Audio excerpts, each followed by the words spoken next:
Welcome, everybody, to a new show, Swim, Bike, Run, Alabama. We're here at Straight to Hell Brewery on Lehman Ferry Road in Huntsville. And as always, I've got my special friend and co-host, Mr. Doug Tinkham, with me. When you said special friend, I thought you were going Allie. So thank you. No, you're the special friend, Doug. I'm the more special friend. And we had the most special guest, and that's Allie Meeks. Allie, thanks for being here again. No problem. It's good to be here. Allie, of course, is a coach here local in North Alabama, and she's got ReadySetSweat.net as a website. Go on there for great tips on swimming, biking, and running. Allie, what are we going to talk about this week? Today I thought it would be fun to talk about preparing for open water swimming in open water, actually doing the practicing in open water. It's time to get out in the open water. Yeah, the weather's good. It's non-wetsuit time of the year. The water is fantastic. How are we going to start learning those new skills or those old skills that we forgot about over the wintertime? Getting in the water and doing it, just like we said when we started talking about the pool last fall. Remember that, Doug? I remember. Just getting in, yeah. So just swim. Setting aside some time to get out and practicing. And the dark water, of course, is the first thing that you're going to see when you get into that. It's different than the pool. And so one thing that I like to do is to practice, like we were talking about last week, swimming in a straight line without looking. So kind of having a friend there, maybe standing, 100, 200 yards away with their bright colored cap on, and you swimming toward them and kind of trying to swim with your eyes shut, and then open your eyes after 10 or 12 strokes and just see where you are. And maybe they can see if you're swimming straight or not. That can help you save a lot of time in a race. You'll never see the boat paddle coming. Yeah, make sure you're in a safe place. I meant my friend. Oh, okay. I would hit you. So let me ask on turn buoys. Yeah. All right. We were swimming yesterday, and we were swimming around buoys. And what's the best way, the quickest way to get around a swim buoy? I've seen folks swim up and do something where they sort of flop on their back and around it. Have you seen that? I have seen that. That's insane. That is crazy. It does open you up to a little more splash and the water in the face kind of thing. But hey, if you're quick at it, it's fun. It's fun. Yeah, that's probably the quickest way to get around the buoy. I've done that. Yeah, yeah, it's probably the quickest way to just flop over. It's not good with a 180 degree. Mm-hmm. Yeah. But if it's like a 90 degree or something, yeah. It's not bad. Yeah. Okay. I swim directly in a straight line right up to the side of the buoy, and then immediately I take a stroke to the side with one of my arms, and then I just swim in that direction. If it's to a left turn, That makes sense? So no. You actually cross in front of your body and then pull sideways. Okay. That's how I do it. So everybody, you see a lot of techniques out there, don't you? I swim hard towards the buoy, and I get to the buoy, and I do little dog paddles. And then you duck underwater. Little dog paddles, It's amazing. It's foot. It's foot. amazing how many times there's people hanging on the buoy. Just holding Wait, on. I thought you were going to say that it's like whack-a-mole, where you get to the buoy and then you grab caps and you just push them underwater. Yeah. We would never do that. No, wow. I've seen that happening before by accident. I'm sure no one's doing that on purpose. I'm certain. No, so, but swimming around a buoy, that's a great idea, though, for practicing open water swimming, getting a friend there to tread water, and you pretend that they're the buoy and swim around them, and you can do that for one another. It's just a great way to practice that, because that way you're not doing that, whatever that is, backflip for the first time on race day, and you can be used to what you're getting into. Never try anything new on race day. Yeah. Open water swimming, folks are going out, and you said, have a friend with you. Obviously, everyone needs to have a friend out with them. Don't swim alone, right? Mm-hmm. Yeah. What do you suggest folks use for even more safety when they're out? Boy, there's a lot of great tools for that. Of course, a lot of people like to bring a kayaker with them, someone with a flotation aid, either a lifeguard tube or some sort of other flotation device like a life jacket or throw ring. There are those great swim mitts. I think we may have mentioned those one time other time before, and those are a fantastic tool. There's a little buoy you can pull behind you, too. Yeah, little buoys. I'm not those sure what are it's great. called. But those are great tools if you're and then you're more visible like to the boating population. Yeah, exactly. Yep. So those are awesome tools, and these days it's so cool that kind of stuff is out there, because when I started doing triathlon, those things weren't invented yet. Hey, when we played high school football, you couldn't drink water at practice. Oh, that made you. Well, I won't call I what they would call us if we asked for one. Yeah. You wore a leather helmet, didn't you? Oh, I did, and no face guard, no face guard. So let it be noted, I did not say that. Yeah, he's hurtful. Your friends are the meanest to you. It's true. But I'm trying to get a thicker skin. Yeah. Well, let me tell you about another cool drill then that you can do with your friends, and this is to do with tricking them, which you'll enjoy this then. I like to do this with people when I practice with them. It's called I'm disappearing now. And what you do is you're swimming in open water. That's horrible. That brought up too many childhood memories. And what you're going to do I'll be is right back. I'm going to the store. what you're going to do is Mama's going to get a pack of I'm smokes. talking about just a couple feet, just a couple feet. So they're swimming along, and you're going to pop underwater, swim just a couple feet. If you're the buoy, say you're the one who's the buoy, and they're looking to you, you're going to just pop underwater, swim left or right, just 2 or 3 feet. When they come up to sight, you've moved, you've changed, just a couple feet, left or right. They have to come up, sight, realize you're not exactly where they thought you were, and they go find you. So does that make sense? So it's helping you in that situation. 25 years of abandonment issues, and yes, that's what I need to do, guys. How can we make open water swimming just more afraid, terrifying? No. Moving buoys. Well, that's a whole other thing. Where did she go? She's drowned. What I mean is, though, because that happens to you, doesn't it? In a race, you come up, you look for the buoy. Where is it? It isn't where you thought it is. So that drill can help you with that. Well, I know where you'll be next week, and that's right back here on Swim Bike Run Alabama. Allie Meeks, thanks for being here. We'll be back after these messages. Take one. Welcome back, everybody, to another segment here on Swim Bike Run Alabama. We've got a special guest in studio, and that is the Straight to Hell studio on Lehman Ferry Road. Chris Levin from Bicycle Cove. Chris, thanks for being back again with us. Always a pleasure, guys. Chris, I'm always amazed. I was down at your shop today, just the inventory of bikes that you have inside your shop.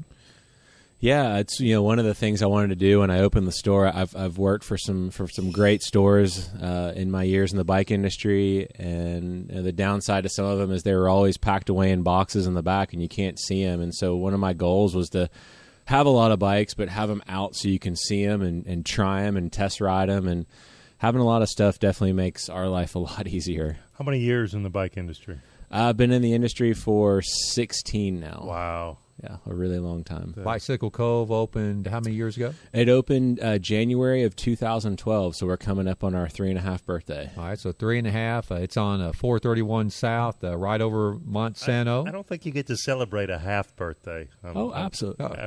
I bet his wife gets something for the birthday. I guarantee you. She better. Yeah, it's a wonder it's not quarterly. So absolutely. Yeah, so 3.5 years, Bicycle Cove, 431 South, easy to get to, a huge inventory. I mean, you got from the low end, it's a beginner cyclist. You can get them on townies and such, or you had some rocket ships in there today. Yeah. Just amazing, your selection. Yeah, I mean, we have it all. I mean, we just love bikes. We love the little 3-year-old that gets their first 12-inch bike, and we love the guy that gets the super nice high-end Trek triathlon bike or Cervelo triathlon bike. I mean, it's. For me, it's just a love of bikes, and whatever it takes to get someone on a bike is the most important thing. And if it's $500, $5,000, doesn't matter. You got to have it. One thing that Bicycle Cove has been known for in the industry in the 3.5 years they've been here in Huntsville is... The doors to heaven just opened, if you heard that. It was the giant beer cooler. Yeah. One you Nice. can drive a forklift in. Yeah. Sorry, I Or you can digress. sneak into during the breaks, Doug. Where have you been? I have been right here. Yeah. But just the turnaround time on work on the bikes. I was in there today. You were wrenching, Nick was wrenching, Parker was wrenching. If I've got an issue with my bike, I can take it to Bicycle Cove, and you guys can tell me when it's going to be done. Yeah, one of the things that we implemented a couple years ago was 48-hour labor turnaround. We ride. We know it's hard to have to take your bike in for service. And to have to be without your bike for weeks, it just isn't acceptable, especially this time of year when the weather's great. So, we've got, two of the best mechanics that you could ever ask for with Nick and Parker, and they crank it out. I mean, they want everyone back on their bikes. They don't want their bike hanging up in the back of a shop, and so it's quick. Yeah, there's a lot of us that, have just one bike to ride, and so it's really important that when we bring our bike in for service or some issue mechanically that we get it back. You mean one bike that Dawn knows about? Easy, Doug. Don't tell secrets now. That bike down the street that's underneath the shade tree, Yeah. I just have passing fancy on that, yeah. Trek has also, I noticed today in the shop, Trek has a program where they finance bike purchases. They do. It's actually really neat.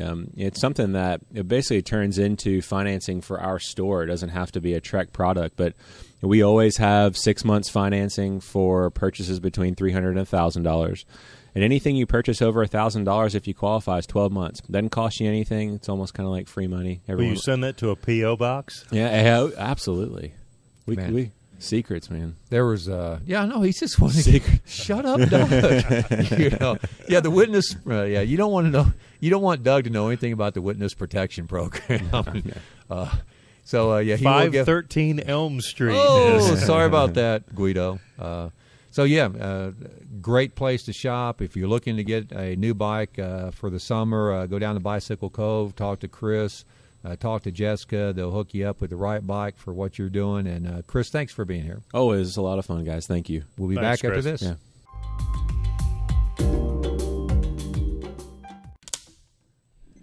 Welcome back, everybody, to another segment here on Swim Bike Run Alabama. We're brought to you by Straight to L. And we're enjoying a Straight to Ale, folks. So it's going to get better for a moment, and then it could get worse. On cue, he drinks. There you go. Every time it said Straight to Hell. Anytime I'm breathing, I could be drinking. Hey, Doug, we're here with the Wet Dog race director. Wet Dog Triathlon race director. I've done it. That's a good one. Leah Brown. Leah is a special person in my mind in that she has one of the funnest races in North Alabama. That's the Wet Dog Triathlon. Thank you. We like it. Yep. Great location. Great location at Point Mallard down in Decatur. You don't have to worry about your kids being bored while you race. Yeah. Nope. Oh, kids come to races? Well. No, I don't think so. Not any of my kids. So tell us about how you got involved with the Wet Dog Triathlon. Well, it started out as a fundraiser for Big Brothers Big Sisters, because I'm the CEO of Big Brothers Big Sisters. We serve Morgan, Lawrence, Winston, and Coleman counties. And Decatur JCs came to us about 16 years ago and said, we want to do a triathlon. And in Decatur, Alabama, and people looked at them like, what the heck is a triathlon? They had no clue. I had that same experience when I asked for veal in Greenville, Alabama. I know what you mean. Sorry, I did Greenville. the same thing with ranch and French, salad dressing. So, anyway, the Decatur JCs came to us and said, we want to do this. And we said, well, okay, we're not going to turn down any kind of fundraiser anybody wants to do for the agency. I was on the board of directors at the time. And our first race 16 years ago, July 16 years ago this year, we had 72 people cross the finish line. Well, and tell me about the Wet Dog. How did you decide it was going to be that length that it is? Now, I call it a super sprint, in that the swim is how long? 400 meters. All right, and your bike course is? 15K. Okay, and then your run course? 5K. All right. How'd you come up with the course? Has it always been the same? It's always been the same. The first 2 or 3 years before we grew to where they couldn't accommodate us anymore, we did the swim inside Point Mallard Park with the Olympic pool. They have the Olympic pool there. So I kind of have a feeling that may have something to do with why the swim was the way it was. Okay. But I don't know. The same reason I don't know what Wet Dog came from. I was just going to ask you. That's a great name. It is. It's what I was told was the president of the Decatur JCs that year and his wife were out. They actually did triathlons. They live down in Birmingham now, but he was out running at Point Mallard, and his dog was with him, and he jumped in the river. And when he came out, he just started shaking and getting water everywhere. And his wife said, "You smell like a wet dog," and that's how it came about. Is what I've always been told. So I'm going to go with it. Yet on the entry form it says no headphones and no dogs. Yeah. What's up with that? You can't bring your own dog? No stroller?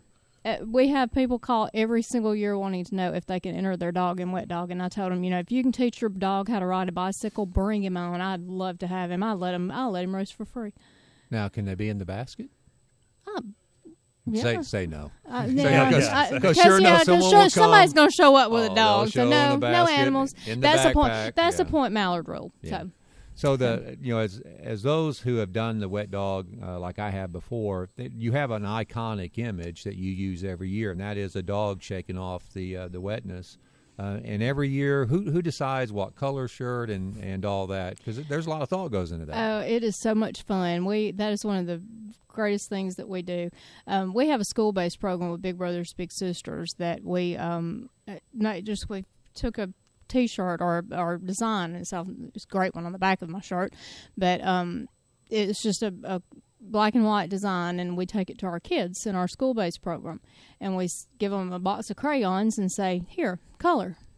Whatever you think. You get 2 colors, color the dog, color the sweat beads and everything. And so then we pick out the ones that we like the best, and then we have this thing on our wall that in my office that we just kind of sit there and look at them and stare at them until we finally decide which one we like best. But we have done a Facebook contest before, just say, okay, tell us what colors you want the wet dog to be. And we named our dog last year. Our dog's name is Biggie. Okay. Because of the Big Brothers Big Sisters, obviously. I thought maybe it was Biggie Smalls. The rapping community is big in triathlon. But it is, it's kind of fun how we pick out our colors every year, and we try really hard not to use the only color scheme that we have used twice in a row is the red, white, and blue. Okay. And so you've got a 400 swim, a 9-mile bike, and a 3-mile run. So this is a beginner-friendly race as well. Yes. 2013, we were actually voted by Active.com, who we use for our online registration, as the second best first-time triathlon in the United States. Wow, that's something. Yeah, that we were really, really impressed. Well, and actually, it was 2 years in a row. The number one, I called him and I said, I want to be number one because I'm competitive like that. Who doesn't want to be number one? And so she sent a horse's head, and the next morning the race director woke up with a horse's head. We're not going to do this race anymore. But no, they told me that it's because we're open water swim, and for it to be a first time triathlon, to be number one, a lot of people are afraid of the open water swimming. We have people that, they get up there and they look at the river and they kind of freak out, and then it's like, okay, I'm not going to do this. Well, but it's very contained. Yeah, it's very contained. Yours, in fact, if you didn't tell me the river, it's sort of the backwater, right. Sort of a... It's out and back, too, isn't it? It's an out and back. I've never seen an out and back swim, so, you can always grab on. Yeah, right. So you're going from the beach area there at Point Mallard, you're going out in the water 200 yards or 200 meters and back in. It's a real easy swim. Rescue squads out there. Yeah. We got kayaks, jet skis, swimmers in the water, rescue boat out there. Plenty of safety personnel, a real quick, real fast 9-mile course, and then a very scenic 3-mile run course. Yeah, I remember Our run is awesome. It is just, and last year they repaved all of the bike route too, so it's just as smooth as glass now. Okay. It's just, we get more proud of Wet Dog just about every year. All right. So you go on active.com, you look up Wet Dog Triathlon, and you sign up, and the money goes to Big Brothers Big Sisters of Morgan and other counties. Every time, yep. And it's a great after-event party where you feed everybody and you give them great gifts. And yeah, we've got some great sponsors this year with the food and stuff like that, so I'm glad to...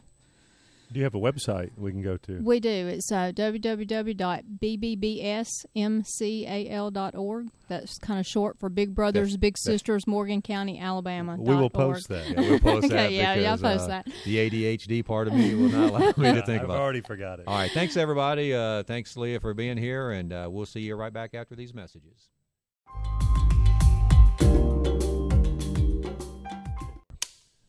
All right, welcome back, everybody, to another segment on Swim, Bike, Run, Alabama. I'm here with my co-host, Doug Tinkham, and our special guest, the race director for Tri-for Glory, and that's Mike Tyler. Mike, thanks for being back with us this week. Thank you. That's where you say, hey, guys, it's great to be here. Great to be here. Yeah. There's no winking and nodding in radio. But the folks on video saw him wave. Yeah. Mike, we talked last week about you stepping up and being the race director for Tri-for Glory, and this will be the 4th year of the event? Third year of the event, and you all building up from very humble beginnings, terrible weather conditions the first year, and you can't change that. It's going to be what it's going to be on race day. That makes it a race you never forget. You never forget it. Doug talks about that race. He did it the first year. And I'm wearing this shirt for everyone out in the YouTube world. Yep.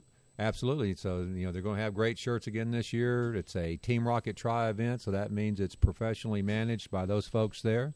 How did you get roped into being a race director? Well, I think partially with my wife, Wendy being the vice president for Team Rocket Tri Club, And also, actually, a lot of volunteering.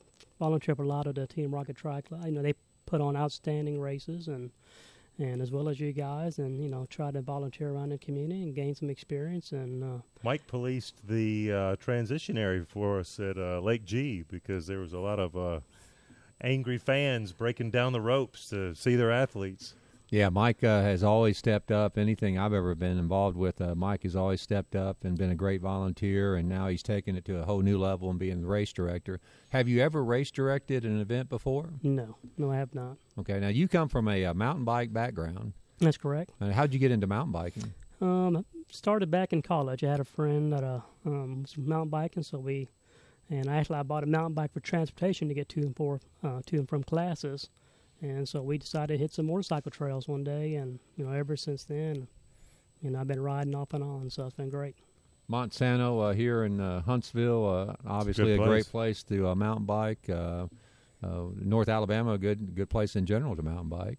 And so now, how do you develop a course there where you have this Tri-for-O Glory? It's on the where is it? That's the Space and Rocket Center. Okay. And as you mentioned earlier, Matt and Dan, they really got things started on the trails, and the Space and Rocket Center is really want to kind of push opportunities for trail riding and running out there. So we've been very fortunate that their partnership has been very productive. So we look forward to actually growing the trails, making it a little bit longer, and having invited more people to ride. Because as you know, the more you ride on those trails, the better they maintain themselves and won't become overgrown so much. Will there be an opportunity for families after the race to check out the Space and Rocket Center? That I'm not sure. I mean, it's open, 7 days a week. So all they got to do is take the wallet or the purse, there you go, and they get in. Blast off. Yeah, blast off. So the Rocket Center, are those trails open to the public generally? Yes, they are. And so they're obviously trying to encourage folks to come out there and family-friendly event that you're putting on, but also just come out and enjoy the trails otherwise. Now, you mentioned last week, it seems like a great idea that you all are going to have some previews on the course. That's right. That's correct, yeah. I have 4 tentative dates. I haven't published them yet on Facebook or on emails yet, but we have dates. Hopefully that'll work on most people's schedule. Okay, so you're going to have now this year's race is July 4th. It's on a Saturday. That's correct. And so you've got a holiday weekend, so this is great for folks that are coming into town to visit their family members, gives them something to do. It's a beginner try, and even though it's an off course, it's you can grab the knobby tire Huffy and go out there and ride the course, right? That's correct. And it's pretty challenging for a seasoned mountain biker, though, wouldn't it be? Yeah, I think sometimes if you're not a race. Yeah. Well, so, I mean, it's the fastest guy. Yeah, you go as hard as you want. So there'll be some hammers out there that go hard, and then there'll be folks that just want to enjoy a race with their family. Exactly. So you can give them both worlds. I know in the Shoals on Thanksgiving morning, everyone gets together and runs the Huff and Puff. It's just kind of a tradition. I think this is a great tradition for July 4th. You get in early, you get out early. It's a fun thing to do with the family. Then go have some barbecue. Burn some calories early in the morning, and then just tear up the barbecue that evening. Or the beer. Well, and if you're going to have a beer, what kind of beer are you going to have? Oh, straight to ale. There you go. Mike, you have a course that's challenging for seasoned or beginner athletes. How are you going to make it? How are you going to make it easier for beginner athletes? You said that last week maybe you changed the course around a little bit, that you're reversing the order of the triathlon. Tell folks about that. Yeah, we're reversing the trail, but also we're doing a lot of maintenance on the trail. Julio's in charge of the trail maintenance for us, and we're taking out a couple of trees here and there. We're going to take out a couple of ramps. Not the tree I wrap myself around every loop. One time Gelmus got me like this. Wrapped around it, folks. He's a tree hugger. Yeah, I was a tree hugger that day. So you're doing trail maintenance, trying to make it maybe a little bit more accessible, a little easier for those. But then you've also reversed it. Now you're doing the cycle portion of the tri first this year.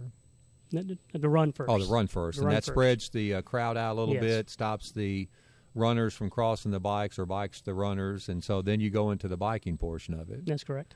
Do you expect it that will separate the field somewhat and make it easier as well? I think so, yes. Okay, and then you get into the swim, and the swim is going to be where?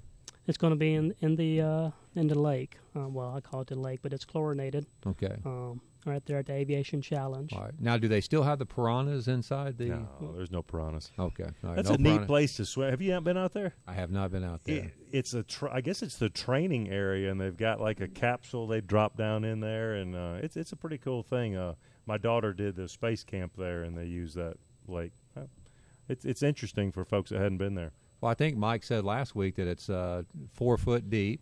Yes. And so folks who are a little squeamish about swimming, they know they've got that safety net that they can stand up at any time. Unless they're 3'8". Well, if they're 3'8", they have to step on their tippy toes, and or grab a smaller child and stand on them. Whatever it takes. Whatever it takes. And so your sponsors this year, you have Domino's Pizza, Matt Blevins from Blevins Bicycle Company, and you said last week that he has some rentals for athletes that you can go to Blevins Bicycle Company and rent bikes for that race. That's correct. I imagine he has a ton of bikes too. Yeah, he has plenty. He had plenty of bikes and different sizes to accommodate everyone. So okay, and you got the good folks at Fleet Feet Sports, their sponsors. Did I mention Tony Osani from Domino's Pizza? Domino's Pizza sounds pretty good right now. Domino's Pizza is always stepping up for the tri-community. And if folks want to register for this event, and they should, they still got time to get in, where do they go to register? I Am Athlete. And your website is the teamrockettry.org? That's correct. All right. Yes. All right, so you go to teamrockettry.org, and you scroll down, and you can find the race information. And you said that you'll have these tentative dates, so you've got them now, but you'll publish them on the race site? Yeah, on the race side and on Facebook as well. Okay, will it be on the Team Rocket Tri Facebook page? Yes. Okay. Yeah, we'll have it there. All right, and then when do you expect to have those out to where we can go out there and... Probably in the next couple of days, we should have them up there. Well, I'll make this challenge. If Mr. Doug Tinkham races the event this year, I myself will do my first venture into the Tri-Pro Glory. Can I borrow your bike? Well, yeah, we'll do a tandem. I'll be on the handlebars, and you can just pedal. Pedal, man, pedal. Yeah. That does not sound fun. Yeah. Well, I've got a couple bikes in the shed. I know you'll be stepping on in the pool when you can't touch the bottom. Help me. Hey, Mike, we appreciate it. We appreciate all you do for triathlons. Thank you for Team Rocket Tri, and we'll be back after these messages on Swim Bike Run Alabama.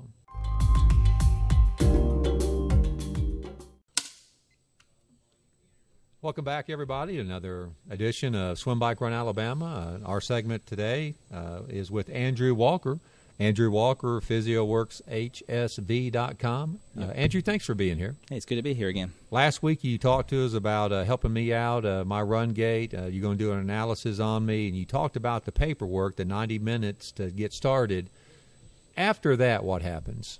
Yeah, so once we've done the intake paperwork and we've done our analysis on you, within that probably last 15 minutes of the 90-minute session, we're actually going to then sort of put some of the different things to use that we can do to help you. So there's a variety of different things. So it might be, for instance, recommendations on footwear. For instance, you've been to just a run-of-the-mill shoe store and you've been fit, or you've just picked out a pair of shoes that look nice on your feet. You might Does need unclaimed baggage count? Well, you live that way. So yeah, we might make recommendations on shoes. Then some people will have feet, for instance, that are really need more than just an over-the-counter orthotic. So we're actually offering a product called Soles, which is a custom orthotic where we take pictures and we look at your foot and basically take measurements of your feet. It gets uploaded to a company in New York where their 3D printers produce a 3D custom orthotic for your shoe. And we can then we can make some different customizations to that in terms of arch height and things to do with the metatarsals and whatnot. So that's kind of a really neat new product. There's no one else offering that around the country other than this company, and we're the only company that is offering it in North Alabama. So, how long does something like that last? They're actually guaranteed for a year. Oh, cool. So and a pair of running shoes is what, usually 2 or 3 pairs a year? Yeah, exactly. So, I mean, you will definitely get use out of them.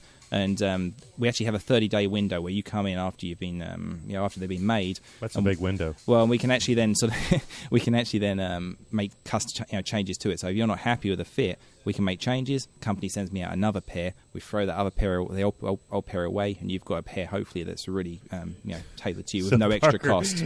I'll be out back. You're going to pick up the I old need one. a size 13. If my dog coughs like this, what does he need? That one was for you, Gina. Yeah, Gina DeMuro. Yeah. So basically, that's the foot and the ankle sort of area. Then in terms of the rest of the body, be it the legs, the trunk, the even the arms, we're looking at sort of are there issues of flexibility? Are there issues of pure strength? Or are there issues where you've got instabilities going on that need stabilizing? I've checked every block he said. Yes. Yes. Definitely yes. All right. So we might need a pretty big plan for you then. Oh, my gosh. I mean, this is going to be horrible. How do you for feel about a rascal? Yeah. I got a down payment. I'm making, as soon as I get your insurance will cover that. As soon as I get through collecting enough Marlboro tabs for my jacket, I'm going to go right to the rascal. You need a reverse mortgage. But we'll give you depending on what we find, we'll give you flexibility exercises. There might just be pure strengthening, and then there might be things what we call motor control exercises, which are basically trying to get you thinking about how you move the body in certain ways and how you dissociate parts of the body. For instance, how does the trunk move on the pelvis, and can you control that in a good way? And by doing these things, we're actually hopefully minimizing the energy lost to going up and down or rotating side to side and actually moving our energy forward. That's the key thing. You don't want to lose energy. You want your energy going forward to get a good time and a good performance. Well, I think it's like anything else. We fall into bad habits. And so we just tend to do the same thing, and if we're running in the wrong gait or whatever, we just continue that, and that just propounds everything else that we do. It does, and I mean, you work in a relatively desk-based job as well, so that actually will predispose you to things like tight hip flexors, and when you've got a tight hip flexor, you can't extend the hip, your glutes are going to be weak, your knee's going to drop in. He's never seen you in court. Jumping up. I object, Your Honor. I was thinking more about ambulance chasing. If they slow down, I can catch them. Yeah. I wonder why you parked a desk out there on the highway. Yeah. My treatment is going to be specific to me. Correct. And you do this for every one of your clients that comes in. Yeah, there's no cookie-cutter treatment. I mean, that may produce short-term results, but it doesn't produce and anything. Delicious cookies. Well, maybe so, but it doesn't produce you the long-term result you want. And that's the key thing. I don't want you then coming back across my clinic 3 months later with an injury that could be prevented. And being specific, that's what we're trying to do, prevent injuries and make people feel better in a long-term way. And you've got the background, of course. How long have you been doing this? I've been a physical therapist for 12 years, and it was my experience with having people come into the clinic with preventable injuries, and also the fact that I wanted to see people in much more slow-motion view like the research papers do, that's led me to open my clinic and actually get professional-grade motion capture equipment. Okay. Do you find people are hard-headed, or will they listen? I find a lot of people are quite hard-headed because they've had things drummed into them for 20 years from different people. So, but once they're actually confronted with good education, and actually this is what the research says, most people actually are. Can someone see a correct form video, maybe lined up against their incorrect form? Well, what we can actually do is we asked Allie that too, by the way.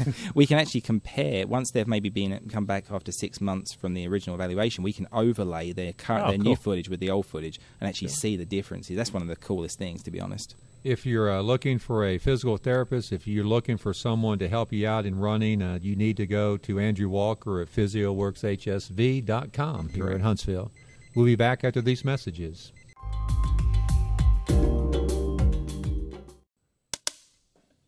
Welcome back, everybody, to another segment here on Swim, Bike, Run, Alabama. And we're brought to you by Straight to Hell Brewery here on Lehman Ferry Road in Huntsville.